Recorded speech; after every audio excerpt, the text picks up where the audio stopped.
This traffic stop starts like thousands of others, but within minutes, it spirals into a full-blown DUI investigation, a heated roadside confrontation, and ultimately, an arrest that could have been avoided. What you're about to watch isn't just about speeding. It's about decisions under pressure, attitude versus authority, and how quickly things can escalate when cooperation breaks down. You've got an officer observing aggressive driving, speeding, lane weaving, classic red flags that trigger a stop. But then things shift. The driver appears confused, struggles to locate basic documents, and most importantly, there's an alleged odor of alcohol and signs of impairment. That's when this routine stop turns into a legal turning point, a DUI investigation. Now here's where it gets interesting. So the officer offers a chance, standardized field sobriety tests. These are voluntary, but refusing them doesn't make the situation disappear. In fact, it often does the opposite. The question becomes, is the driver trying to assert her rights or digging herself deeper into legal trouble? Watch closely. Pay attention to the tone, the hesitation, the back and forth. Because every word, every reaction, every decision here matters. And by the end of this video, you'll have to decide for yourself. Was this an overreaction or a situation that spiraled out of control because of one simple choice? All right. So go ahead and set that stuff up there because we don't need it right now. You've seen this? Yeah. Have you used it on a DUI investigation? I've not, no. All right. So the way this works is, so you're going to ask her to step out of the car. She comes out. You're going to explain to her that you've got some signs of impairment. You're going to start a DUI investigation. If she asks what you're talking about, you can say, you got odor of alcohol coming from you. Slurred speech. There's slurred speech, bloodshot, glossy eyes. Did she have bloodshot, glossy eyes? A little bit. Okay. I mean, I didn't have a perfect look of her eyes, but her Okay. speech was slurred, and then I had to keep reminding her to get her registration. All right. And then you can just say that there's a few other items that I'm seeing. You don't have to go into great detail because then it can become an argument. Yeah. But at least you have two indicators, right? And then you can always, your driving's a little aggressive as well, Also, there was a time there that she was crossing the lines. Do you remember that? Yeah. When we came up here, she hit that. She moved over a little bit. Yeah. So I'll have that. So when you get her out, you're going to say, hey, I want to start a DUI investigation. Are you willing to participate in standardized field? Sobriety exercise. Yep. And then from here, you just start at the bottom. Are you sick or injured? Do you have any physical limitations? Right here. The only one that I would, or there's two, doctor, dentist. All right. And then when you say physical limitations, any problems with your hips, your knees, your ankles, your legs, anything like that? No. All right. Are you seeing a doctor or dentist for anything regularly? Type of stuff. And then right here. Is it just yes or no, or do I get their name?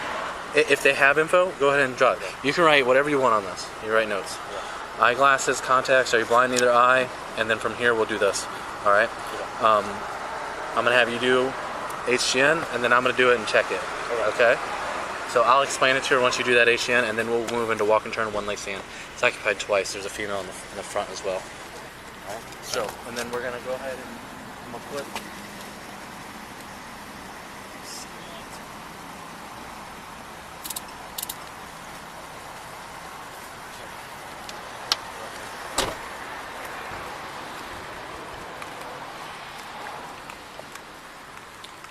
Hello, ma'am. Would you step out for me?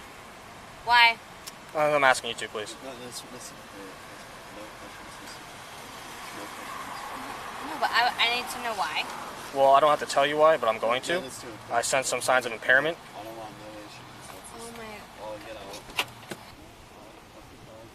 Just wait in the car. Just wait in the car. Oh, okay. All right. Why does it make everything complicated? Just relax. It's okay. Step out for me. But why? Can I ask why? Yeah, we'll go over it once we're out here. Okay.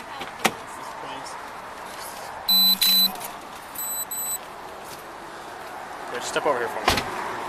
So the reason we're having you come out is we're seeing signs of impairment and we want to start a DUI investigation. That means you participating in standardized field sobriety evaluations. Are you willing to participate in standardized field? No, I'm not impaired. I'm dropping them off over here. I'm going home. I live right off of Nicholas. Okay. So the only way we can go forward from this is if you participate. If you don't participate, we have to make our judgment based off the observations we've seen so far. What is your judgment for you to feel that way? You have slurred speech, an odor of alcohol. I don't have slurred speech. I don't have alcohol. If you don't participate in standardized field sobriety evaluations, then you can't dispel our fear of your impairment. Okay? So are you willing to participate in standardized field sobriety evaluations? What does that include? We're going to check your eyes, and then we're going to have you do the walk and turn and the one leg stand. Whatever. Okay. So you're willing to participate? I'm not blowing, but you can do whatever the you want to do. Okay. Yeah. Just step right in front of the car over here. So you put you in front of the light so you can feel impaired. Fantastic. Well, why would the light make you feel impaired? Because it puts your judgment off, obviously. Alright, so I have some questions for you, okay? Are you sick and injured at all? But why did you pull me over? Why pulled did you over Why was I pulled over? First off, you passed us going 51 on Del Prado. We followed you on Veterans. You're weaving in and out of traffic. You're going 60 miles an hour on Veterans. 66 miles. 66 miles an hour. What? Do you have your proof of that? Yes. Our observations. Our Yes. observations. As long as Observation is proof? yeah. I don't Do you think want to participate? so. If I don't, then what? You arrest me? We have to Make it a judgment. What's your judgment? It's up to you whether or not you want to participate. I mean, I'm not drunk. Okay.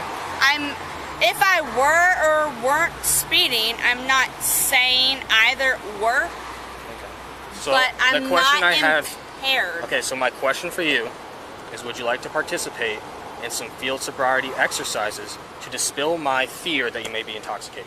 Am I allowed to, like, research first? Research? No.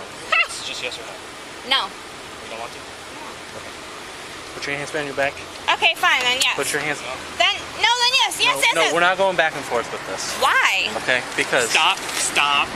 Oh, that's back. no, We're not going back now and I'm resisting. Stop Oh, that's pulling very away. forceful. Stop pulling away. Stop Make sure tensing you up. record. Stop Make sure you tensing record because this is a normal thing for Florida. Oh, I'm resisting. Oh my God, I'm 100 pounds. I'm resisting. Stop pulling away. Oh, resisting. woohoo, I'm resisting. What did I do? Stop pulling away. What did I do? Stop pulling away. What did I do? What did I do? What did I do? Stop resisting. What did I Stop do? pulling. Tensing up. Stop. Pull. I'm Pulling away. okay. Stop. I'm tensing up. Okay, I got 3 cops on me, and I'm 130 pounds, not even, and I'm tensing up. Okay. What the f is that? Stop pulling. Really? This is okay. Okay. But I need my phone and I need my wallet. Okay. If you want to arrest me Here you go. for doing nothing, so okay. Blow me. You want to blow? You want to blow? You want to blow? Yes. Come on. let's go. The next thing Come we on, were let's go. going to ask you to do Come on, is let's do it. Let's do it. Let's do it provide right a now. sample of your breath. to Let's determine do how- it right now. Okay, we're gonna right take- now. we're gonna Let's take do you down it. Let's do it. Get in the car right now. You open that again, you're going to jail. Do you understand me? You're grabbing me like that? Well, you keep tensing up. Oh, okay. You know what's funny? Go ahead and pat her is down, put her in you're the car. gonna- Yeah. Come over here for me. Come over here. Stop pulling. Hey, record this. Stop Don't touch- tensing up. Are you trying to? What are you doing, bro? Are you trying to like assault me? Ew, she's grabbing me. Stop tensing up. Tensing up, she's grabbing my. What's on me? Look at me. Back up. What's on me? What's on me? Sit down. I want my wallet and my keys. Get and in my the car. Where's all my? Really? Okay. Okay. You're gonna get sued. You're gonna get sued. You're gonna get sued. You're gonna get sued.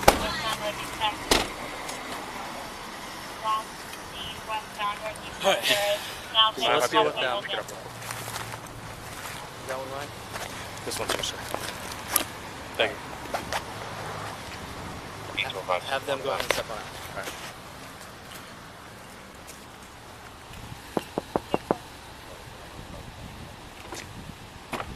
Stepping out for me. Who doesn't met this You one? drag me out. Just come back here. Back of the car. Step out for me. Yes, sir. Back of the car. Yes, sir. Sorry. We just met her tonight, and we were just trying to get to the next bar, and that's all that was happening. And she said, "We'll take you to the next bar," and that was it. That was all that happened tonight. So you don't know her personally No, at all? sir. I No, know sir. We just met her at Rusty's. Yeah, we just met her tonight. We were only at Rusty's for like an hour, and then we went to the deck. We had one drink there, and then we were on our way here.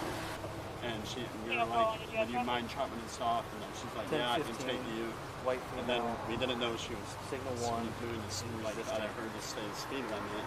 We didn't know. And yes, I know it's illegal double passengering. But she was just gonna drop us off here, and we were gonna Uber from here. That's it. Do you guys have licenses or ID cards? Yes, I have my yes, ID. I have ID. Yes.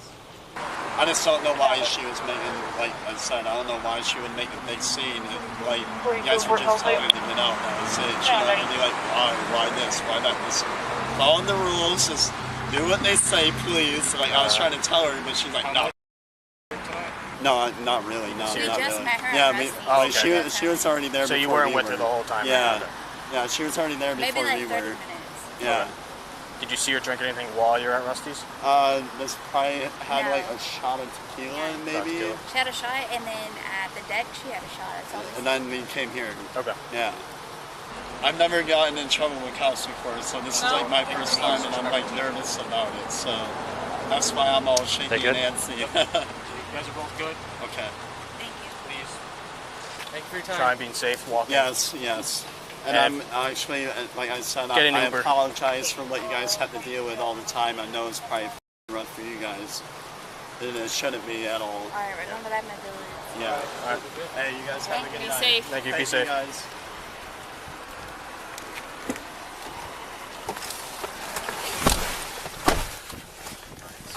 Cape Coral 4301 on unit check-in 10-4. Are we leaving? Yeah. Can I please get my wallet and my phone because I don't have any like Yep. Grab a wallet, phone. Do you have house keys? Do you have house keys? Okay.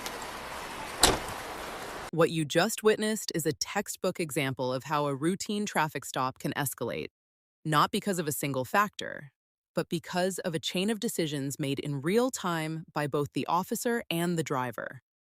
Let's break this down clearly and professionally so you understand exactly what happened here from a legal standpoint. First, the initial stop itself. The officer cited speeding, 51 in one zone and up to 65 in another, combined with erratic driving behavior like weaving through traffic and crossing lane lines. Legally, that's more than enough probable cause to initiate a traffic stop. Once the stop is made, the officer begins observing the driver's behavior. And this is critical, because DUI cases are often built on cumulative observations, not just a single piece of evidence. Here, Bussier, the officer notes several key indicators: slurred speech, difficulty locating registration, and the odor of alcohol. These are considered classic signs of impairment. At that point, the officer transitions into a DUI investigation, which is standard protocol. Now, here's where the situation begins to unravel. The driver is asked to step out of the vehicle and participate in standardized field sobriety tests, things like the eye test, HGN, walk and turn, and one-leg stand.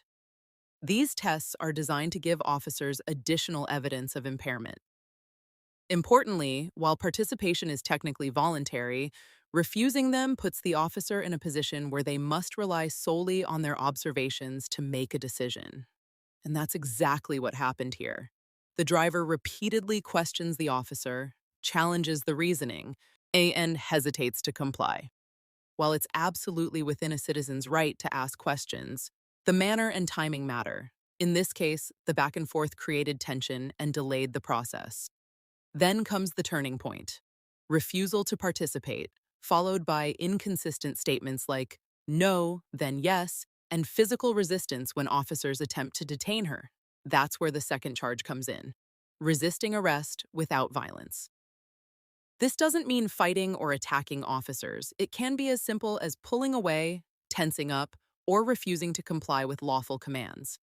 And as you saw, the officers repeatedly gave verbal instructions that were not followed consistently.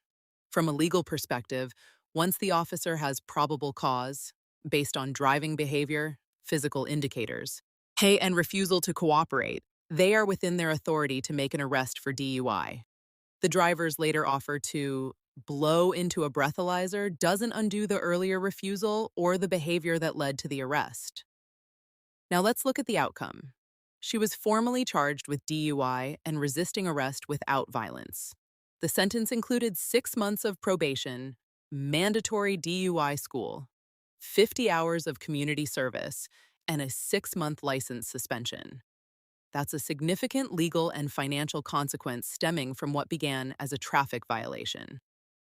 So here's the bigger takeaway. This case highlights the importance of composure and cooperation during police encounters. You don't have to incriminate yourself, but escalating the situation, arguing on the roadside, or refusing basic procedures can severely limit your options and lead to worse outcomes. Now I want to hear from you.